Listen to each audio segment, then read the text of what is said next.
वैसे जरूरी नहीं है, लेकिन वीडियो को लाइक या फिर डिसलाइक कर दिया करें। मूवी के स्टार्ट में हम एक लड़की ब्रिटनी और उसकी फ्रेंड को देखते हैं जो कि एक आइलैंड पर लेक के किनारे एंजॉय करने के लिए आई हैं। अब वो दोनों वहीं पर ही रेस्ट करने लगती हैं। नेक्स्ट सीन में हम एक ऑयल कंपनी के चेयरमैन को देखते हैं जो कि इसी आइलैंड पर ऑयल ढूंढने के लिए ड्रिलिंग करवा रहा है। और तभी उस चेयरमैन के पास एक साइंटिस्ट आता है और वो चेयरमैन को बताता है कि हम लोग सेकंड स्टेज के लिए बिल्कुल तैयार हैं। जिस पर चेयरमैन उसे मना कर देता है क्योंकि उसके अकॉर्डिंग ज्यादा नीचे तक खोदना खतरनाक हो सकता है। तब वो साइंटिस्ट उसे समझाता है कि ऐसी कोई भी बात नहीं है क्योंकि हमारे पास सारे सेफ्टी प्रोटोकॉल्स अवेलेबल हैं। तब उस साइंटिस्ट के ये बताने पर वो चेयरमैन उसे सेकंड स्टेज के लिए परमिशन दे देता है। उधर ब्रिटनी अपनी फ्रेंड को बताती है कि पहले इस आइलैंड की ऑनर एक कंपनी थी, लेकिन फिर बाद में यहाँ पर ऑयल ड्रिलिंग बंद हो गई। जिस पर उसकी फ्रेंड कहती है कि अगर ऐसा ही है तो इसे पब्लिक के लिए क्यों नहीं खोला गया। लेकिन ब्रिटनी भी इस बारे में कुछ नहीं जानती थी। इसके बाद ब्रिटनी अपनी फ्रेंड को लेक में स्विमिंग करने के लिए कहती है, लेकिन उसकी फ्रेंड ऐसा करने से मना कर देती है क्योंकि उसे शार्क से बहुत डर लगता था। जिस पर ब्रिटनी उसे समझाती है कि ऐसा कुछ नहीं है क्योंकि यहाँ पर कोई भी शार्क मौजूद नहीं है। इसके बाद हम उसी डॉक्टर को देखते हैं जिसकी कोलीग उसे सेकंड स्टेज के लिए मना कर देती है क्योंकि उन्होंने कभी भी इससे पहले इतनी गहरी ड्रिलिंग नहीं की, क्योंकि अगर वहाँ से कोई भी चीज बाहर आ गई तो प्रॉब्लम हो सकती है। लेकिन वो डॉक्टर उसकी कोई भी बात नहीं सुनता। तब उसकी कोलीग उसे बताती है कि हमें जो सैंपल वहाँ से मिला है वो तकरीबन 80 मिलियन साल पुराना है, इसीलिए हमें सेकंड स्टेज को यहीं पर रोक देना चाहिए। जिस पर वो डॉक्टर कहता है कि अब इसे नहीं रोका जा सकता क्योंकि सेकंड स्टेज को शुरू हुए 20 मिनट गुजर चुके हैं। और तभी अचानक से वो रिसर्च फैसिलिटी हिलने लगती है जिसकी वजह से वहाँ पर एक काफी बड़ा ब्लास्ट हो जाता है, जिससे ब्रिटनी की फ्रेंड डर जाती है। तब ब्रिटनी उसे समझाती है कि डरने की कोई जरूरत नहीं है क्योंकि यहाँ पर अर्थक्वेक्स आते रहते हैं। इसके बाद ब्रिटनी लेक में स्विमिंग करने के लिए जाती है और वो अपनी फ्रेंड को भी उसे ज्वाइन करने के लिए कहती है। अब पहले तो उसकी फ्रेंड मना कर देती है, लेकिन बाद में उसकी बात मान जाती है। इसके बाद वो दोनों लेक में एंजॉय करने लगती हैं और तभी पानी के अंदर कोई चीज उनकी तरफ आने लगती है, लेकिन उन दोनों में से किसी को भी इस बात का पता नहीं चल पाता क्योंकि वो दोनों एंजॉय करने में बिजी होती हैं। और तभी वो चीज ब्रिटनी को पानी में खींचकर ले जाती है। तभी ये देखकर ब्रिटनी की फ्रेंड डर जाती है और उसे चारों तरफ देखने लगती है, लेकिन ब्रिटनी उसे कहीं भी दिखाई नहीं देती। और तभी वो चीज उसे भी पानी के अंदर खींचकर ले जाती है। इसके फौरन बाद हम रॉबर्ट्स के एक ग्रुप को देखते हैं जिसकी लीडर एक फीमेल होती है और उसका नाम बार्ब होता है। और उस टाइम वो एक पेंटिंग चुरा कर वहाँ पर लाए हैं। बार्ब अपने दो साथियों को पेंटिंग को निकालने के लिए भेजती है। इसके बाद बार्ब के साथी बोट को लाते हैं और ये लोग बोट की मदद से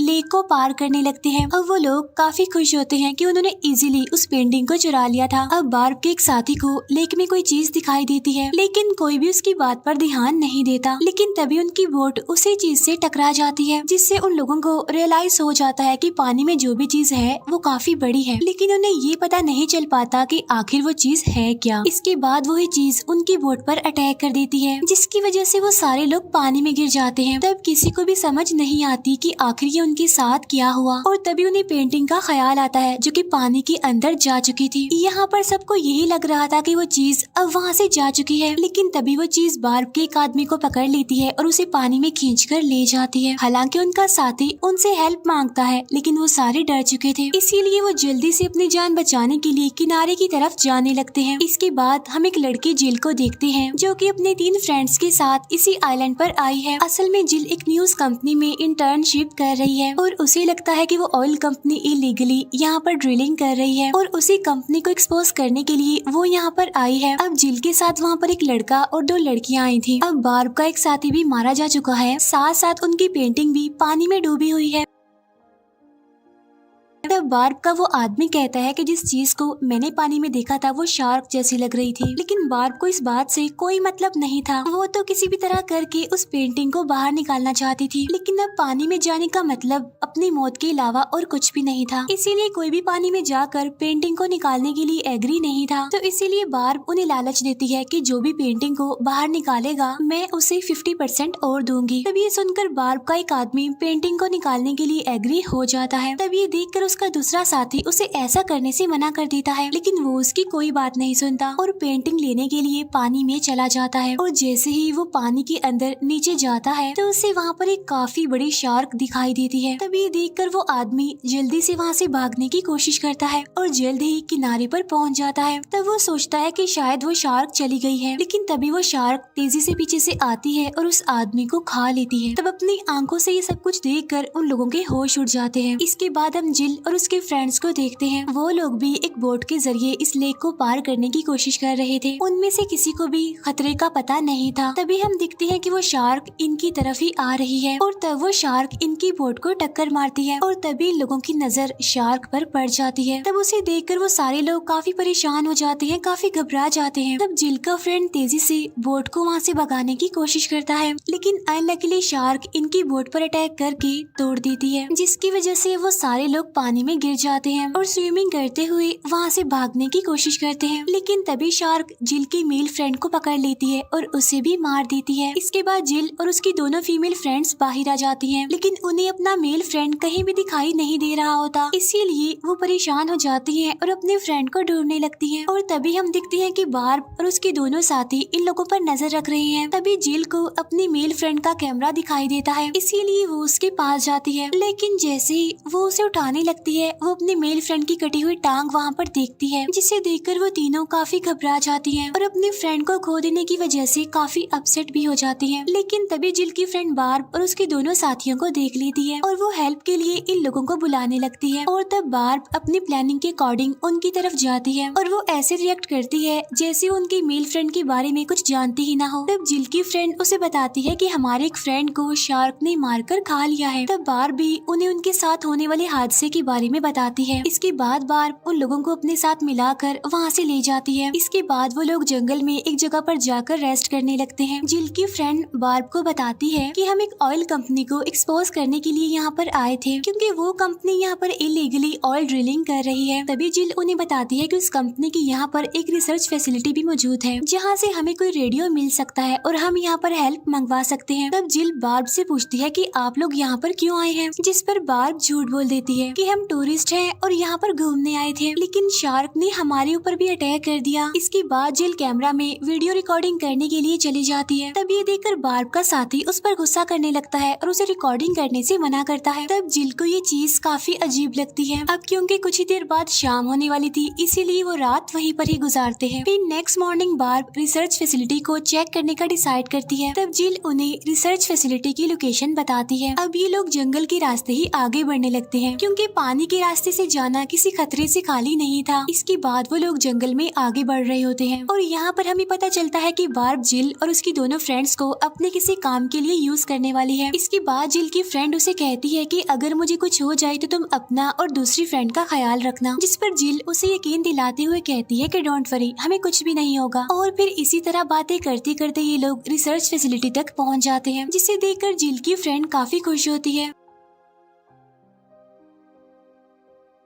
क्योंकि उसे लग रहा था कि यहाँ के लोग इस जगह से निकलने के लिए उनकी हेल्प करेंगे। इसके बाद वो लोग बाहर ही खड़े होकर आवाज लगाने लगती हैं, लेकिन काफी आवाजें लगाने के बाद भी उन्हें आगे से कोई भी रिस्पांस नहीं आता। इसके बाद वो तीनों फ्रेंड्स अंदर चली जाती हैं और तभी वहाँ पर बार्ब और उसके दोनों साथी भी आ जाते हैं। बार्ब यहाँ से अपने दोनों साथियों को भेजती है रेडियो को ढूंढने के लिए, और जब ये लोग अंदर पहुँचते हैं तो वहाँ पर वो डॉक्टर बेहोश पड़ा हुआ था और साथ साथ वो बहुत ज्यादा इंजर्ड भी था। तब ये देखकर जिल और उसकी फ्रेंड्स काफी परेशान हो जाती हैं और उसकी हेल्प करने के लिए उसके पास आती हैं। तब वो डॉक्टर उन्हें पानी से दूर रहने के लिए कहता है, क्योंकि 200 मिलियन साल पुरानी शार्क बाहर आ गई है अब, जो बिल्कुल एक मॉन्स्टर जैसी है और वो खून की प्यासी है। इसी दौरान बार्ब और उसके दोनों साथी लोगों पर गन पॉइंट कर देते हैं। तब ये देखकर जिल और उसकी दोनों फ्रेंड्स को कुछ भी समझ नहीं आता। फिर बार्ब डॉक्टर से यहाँ से निकलने के लिए कोई बोट मांगती है। तो वो डॉक्टर कहता है कि उस शार्क ने यहाँ की हर एक चीज को डिस्ट्रॉय कर दिया है, लेकिन अगर तुम्हें कोई बोट मिल भी जाती है तो वो शार्क हमें यहाँ से जिंदा बचकर वापस नहीं जाने देगी। लेकिन बार्ब को इस बात से कोई मतलब नहीं था और वो इन लोगों को लेकर लेक के किनारे आ जाती है, उस जगह पर जहाँ पर उसकी पेंटिंग पानी में डूबी हुई है। बार्ब उस डॉक्टर को पानी में जाकर पेंटिंग को लाने के लिए कहती है, लेकिन वो डॉक्टर ऐसा करने से साफ इनकार कर देता है क्योंकि वो जानता था कि पानी के अंदर जाते ही शार्क उसे खा लेगी। इसीलिए बार्ब जिल की फ्रेंड को मारने की धमकी देती है। तब ये देखकर वो डॉक्टर पानी में जाने के लिए एग्री हो जाता है, लेकिन जैसे ही वो पानी में जाता है शार्क को उसका पता चल जाता है और वो आकर उसे खा लेती है। तब ये देखकर बार्ब और उसके साथी काफी हैरान हो जाते हैं, लेकिन बार्ब अभी भी नहीं रुकती। इसीलिए अब वो किसी दूसरे पर्सन को पानी में भेजने का डिसाइड करती है, लेकिन जिल और उसकी फ्रेंड्स तो वहाँ से भाग चुकी थी। तब ये देखकर बार्ब अपने दोनों साथियों पर काफी गुस्सा करती है और वो उन तीनों लड़कियों को पकड़ने के लिए कहती है। तब बार्ब के दोनों साथी उन तीनों लड़कियों को ढूंढने लगते हैं और बहुत जल्द बार्ब का एक आदमी जिल की फ्रेंड को ढूंढ भी लेता है, लेकिन जैसे ही वो उसे शूट करने वाला होता है वहाँ पर जिल और उसकी फ्रेंड आकर उस पर अटैक कर देती है, जिससे वो बेहोश हो जाता है। लेकिन उसी टाइम बार्ब का दूसरा आदमी भी वहाँ पर आ जाता है, इसीलिए उन तीनों को फिर से वहाँ से भागना पड़ता है। इसके बाद बार्ब का वो आदमी अपने दूसरे साथी को उठाता है और उसे कहता है कि तुम्हें पता है ना, हमने उन्हें जिंदा पकड़ना है क्योंकि हम उन्हें शार्क के लिए बेट के तौर पर यूज करेंगे। तब ये दोनों फिर से उनका पीछा करने लगते हैं। उधर जिल और उसकी फ्रेंड्स रिसर्च फैसिलिटी की तरफ भाग रही होती हैं, लेकिन तभी वहाँ पर बार्ब का एक आदमी आकर जिल की फ्रेंड को पकड़ लेता है और वो उसे शार्क के लिए बेट के तौर पर यूज करते हुए उसे पानी में फेंक देता है। तब ये देखकर जिल की दूसरी फ्रेंड बार्ब के उस आदमी से फाइट करने लगती है, लेकिन तभी जिल की वो फ्रेंड जो पानी में थी अब वो बाहर आ जाती है, लेकिन बार्ब का वो आदमी अब जिल की दूसरी फ्रेंड को पानी में फेंक देता है और तभी शार्क वहाँ पर आकर उसे भी खा लेती है। तब ये देखकर जिल और उसकी फ्रेंड को काफी दुख होता है, लेकिन इस टाइम वो कुछ कर भी नहीं सकती थी। अब क्योंकि शाम होने वाली थी इसीलिए अब वो लोग पानी में नहीं देख पा रहे थे, इसीलिए बार्ब पेंटिंग को कल निकालने का डिसाइड करती है। वो जिल और उसकी फ्रेंड को जंगल में ले जाती है और उन दोनों के हाथ बांध दिए जाते हैं ताकि वो दोनों कहीं भाग ना सके। इतनी ही देर में जिल की आंख खुल जाती है और वो बार्ब से पूछती है कि तुमने चोरी क्यों की थी। अब यहाँ पर बार्ब अपनी चोरी के बारे में बताती है और यहाँ हमें पता चलता है कि उसने म्यूजियम से 200 साल पुरानी पेंटिंग चुराई थी, जिसे बेचने से उसे बहुत सारा पैसा मिलना था। जिल उसे कहती है कि वो पेंटिंग कैसे निकालनी है मैं जानती हूँ, लेकिन बार्ब को उसकी बात का यकीन नहीं होता। तब जिल उसे बताती है कि शार्क को डायनामाइट से डराया जा सकता है और इस तरह पेंटिंग इजीली निकाली भी जा सकती है। अब बार्ब को उसका ये आइडिया पसंद तो आता है, लेकिन उनके पास डायनामाइट नहीं थे, जिस पर जिल कहती है कि डायनामाइट को ढूंढने में मैं तुम्हारी हेल्प कर सकती हूँ, लेकिन अगर तुम्हें डायनामाइट मिल गए तो तुम्हें हम दोनों को छोड़ना होगा। तो इसीलिए यहाँ पर बार्ब उसकी बात मान लेती है। सुबह होने पर जिल को पता चलता है कि बार्ब ने इजीली डायनामाइट्स को ढूंढ लिया है। तब जिल उसे कहती है कि अब क्योंकि तुम्हें डायनामाइट्स मिल गए हैं तो हमें यहाँ से अब जाने दो,